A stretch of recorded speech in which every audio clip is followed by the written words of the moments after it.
안녕하세요. 은호레터의 은호입니다. 9월 7일 토요일 전달드린 뉴스는 다음과 같습니다. 금요일 미국 증시를 살펴보겠습니다. 엔비디아의 CEO 젠슨 황이 최근 몇 달 동안 500만 주 이상의 엔비디아 주식을 꾸준히 매도했습니다. 인텔은 자회사인 자율주행 시스템 공급업체 모비라이의 지분 일부를 매각하는 방안을 검토 중입니다. 애플은 텐센트 위챗의 업데이트를 승인하면서 양사가 앱 내 수수료 문제를 두고 협상을 이어갈 시간을 벌었습니다. 중국은 자국 최대 국영 증권사인 국태군한증권과 해통증권을 합병하여 새로운 대형 증권사를 만들 계획이 있다고 밝혔습니다.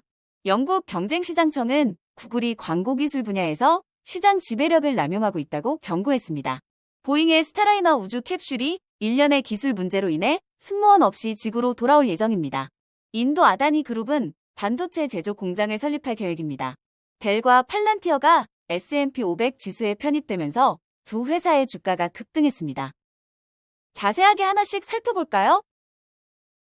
밤사이에 발표된 미국 8월 고용 보고서에 따르면 비농업 부문에서 예상보다 낮은 14만 2천 개의 일자리가 추가되었으며 실업률은 4.2%로 소폭 하락했습니다. 이로 인해 주식시장은 2023년 3월 이후 최악의 주간 하락을 기록했고 특히 기술주가 큰 타격을 입었습니다. 이번 고용 보고서는 미국 노동시장의 둔화를 반영하며 8월의 신규 일자리는 7월의 8만 9천 개 증가에 비해 소폭 개선되었지만 시장 예상치인 16만 1천 개에 미치지 못했습니다. 또한 지난 두 달간의 일자리 증가치는 크게 하향 조정되어 7월은 2만 5천 명, 6월은 6만 1천 명이 기존 수치에서 감소한 것으로 수정되었습니다. 실업률은 4.2%로 하락했으나 실질 실업률은 7.9%로 상승하여 2021년 이후 가장 높은 수치를 기록했습니다. 이로 인해 경제가 둔화되고 있다는 우려가 커지며 연준의 금리 정책에 대한 불확실성도 증가했습니다. 시장에서는 연준이 9월 금리 인하를 시작할 것으로 예상하고 있으며 금리 인하 폭은 0.25%와 0.5%로 의견이 갈리고 있습니다. 엔비디아의 CEO 젠슨 황이 최근 몇 달 동안 500만 주 이상의 엔비디아 주식을 매도해 총 6억 3,310만 달러를 확보했습니다. 미국 증권거래위원회에 제출된 자료에 따르면 황은 6월 13일부터 9월 4일까지 여러 차례에 걸쳐 12만 주씩 총 530만 주를 매도했습니다. 이 매도는 2025년 1분기까지 최대 600만 주를 매도하기 위한 계획에 따른 것입니다. 황은 엔비디아의 최대 개인 주주로 8월 9일 기준으로 회사 발생 주식의 약 3.5%를 보유하고 있습니다. 블룸버그 억만장자 지수에 따르면 그의 자산은 942억 달러로 올해만 500억 달러 증가했으며 세계에서 18번째로 부유한 인물로 평가되고 있습니다.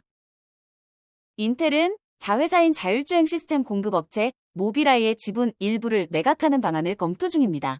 현재 인텔은 모비라이의 88% 지분을 보유하고 있으며 이를 매각할 가능성이 있습니다.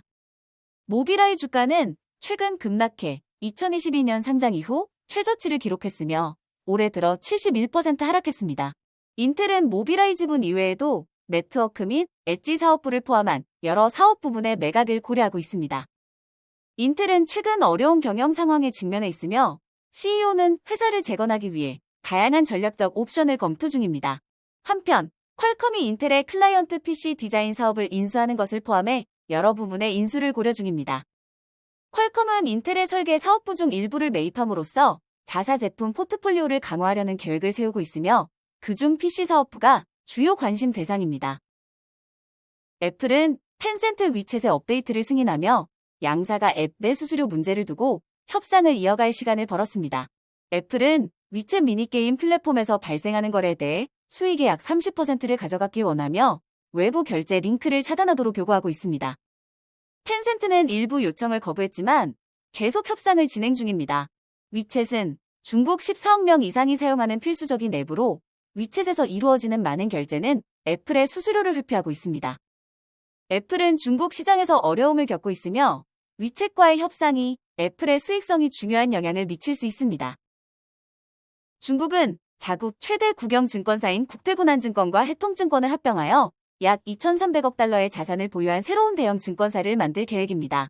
이 합병은 중국이 1.7조 달러 규모의 증권업계를 통합하고 글로벌 투자은행들과 경쟁할 수 있는 강력한 금융회사를 육성하려는 노력의 일환입니다.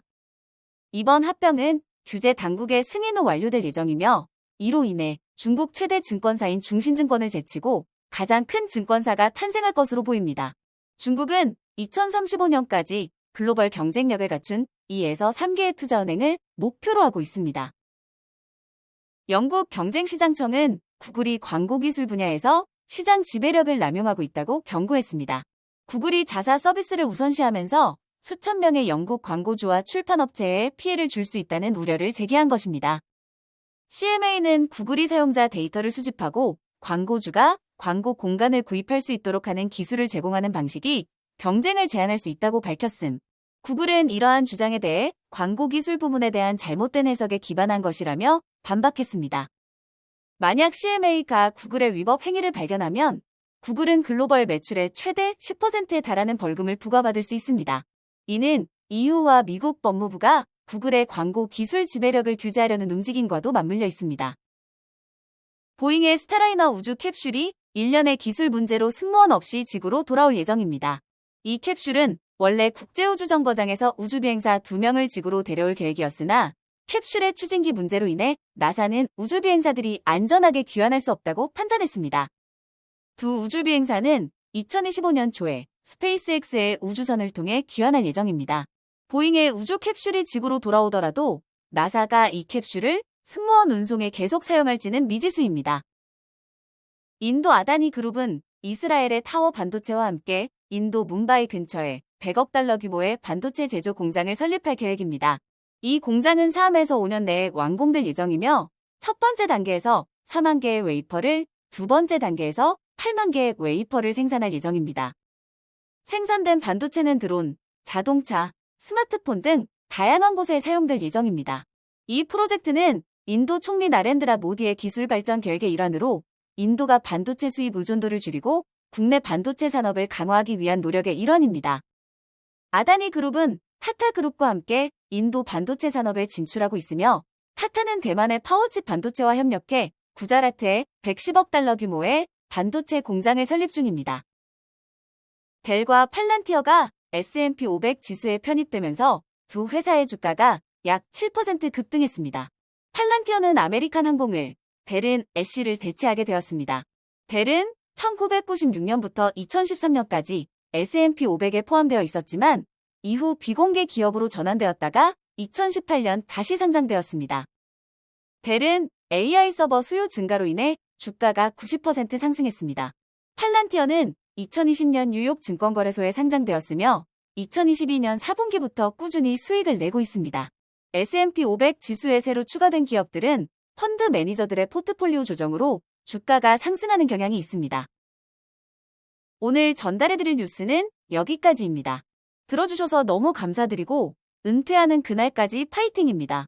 도움이 되셨다면 좋아요와 구독 부탁드립니다.